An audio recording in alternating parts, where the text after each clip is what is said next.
ऐसा लगता है कभी कोई प्रेग्नेंट लेडी गई तो शायद यहीं पे सब कुछ हो जाएगा, ऐसा रोड हो रहा है ये। तो मैं सरकार से જાડેશ્વર બસ સ્ટેશનથી લઈ નર્મદા ચોકડી સુધીના મુખ્ય માર્ગ પર ખાડાઓ પડી જવાથી લોકો હેરાન પરેશાન। ભરૂચના જાડેશ્વર ગામ પંચાયત બસ સ્ટેશનથી લઈ નર્મદા ચોકડી સુધીના મુખ્ય માર્ગ છેલ્લા ઘણા સમયથી આ માર્ગનું સમારકામ કે રિપેરિંગ કામ કરવામાં ન આવતા આ માર્ગ ઉપર માત્ર ખાડા પૂરવાની જ કામગીરી હાથ ધરવામાં આવતી હોય છે, ત્યારે હાલ ચોમાસાના પ્રારંભમાં જ આ માર્ગ ઉપર મસમોટા ખાડા પડી જવાથી સ્થાનિક લોકોને ભારે હાલાકી ભોગવવી પડી રહી છે। સવારે શાળા કોલેજે જતા વિદ્યાર્થીઓ પણ આ ખાડામાં પડી જવાની ઘટનાઓ ઘટતી હોય છે, ત્યારે આ મુદ્દે સ્થાનિક લોકોએ વારંવાર જાડેશ્વર ગામ પંચાયતને રજૂઆતો કરવામાં આવી હતી, પરંતુ જાડેશ્વર ગામ પંચાયતને માત્ર સોસાયટીના રહીશો પાસેથી વેરા જ વસૂલવામાં રસ છે। સ્થાનિક લોકોની સમસ્યાના નિવારણ કરવામાં કોઈ જ પ્રકારનો રસ દેખાતો નથી। જાડેશ્વર ગામના 4 વોર્ડ આવ્યા છે અને ચારેય સભ્ય પણ અહીંથી જ રોડનો ઉપયોગ કરી અવર જવર કરતા હોય છે, ત્યારે સ્થાનિક લોકોએ વોર્ડના સભ્યો પર આક્રોશ ઠાલવતા જણાવ્યું હતું કે સભ્યો આ રોડ પરથી પસાર થતા હોય છે તો તેઓને રોડના ખાડાઓ નજરે નથી પડતા।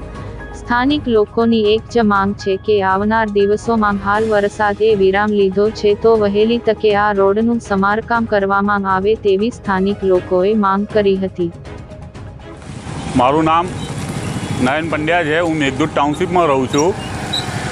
અમે અહીંયા આગળ વર્ષોથી રહીએ છીએ। જાડેશ્વર ગામ પંચાયત તરફથી અમને કોઈ સુવિધા મળતી નથી। આ તમે જુઓ છો, રસ્તો વરસાદની અંદર લોકો હાલતા ચાલતા પડી જાય છે, બાઇક લઈને ગાડી લઈને જવું પણ અઘરું છે, પાણી ભરાઈ જાય છે। તમે અમારી જોડે વેરો આપે છે, બધું ભરીએ છીએ, પણ જાડેશ્વર ગામ પંચાયત ભાજપ વિકાસ, આ વિકાસ છે નરેન્દ્ર મોદીનો, ભાજપના નરેન્દ્ર મોદીના નામ ઉપર જ આ વોટ મળે છે। અમારા અહીંયા આગળ કોઈ વિકાસ થતો નથી। ગટરના પાણી ભરાય, લોકોના ઘરમાં પાણી ભરાઈ જાય છે। જાડેશ્વર ગામનો તમે રસ્તો જોઈ આવો, ગટર વરસાદી ગટર છે સાઈડની અંદર, અહીંયા આગળ બેરે અડધી ગટર બનાવી છે ભૂંગરા નાખીને, વરસાદનું પાણી ઘરની गटरों पानी एक ही। मैं 20 साल से यहाँ रह रही हूँ। जब मैं आई थी यहाँ तब रोड बना था, उसके बाद कभी रोड नहीं बना। हमको ऐसे लगता है कि हम जिस पार्टी को देते हैं तो हम उनसे आशा रखते हैं कि ये रोड बनना चाहिए, फिर भी ये रोड नहीं बना। ये जाडेश्वर हमारे ग्राम पंचायत में आता है, तो हम वोट किस लिए देते हैं कि हमारे सब कुछ अच्छा हो।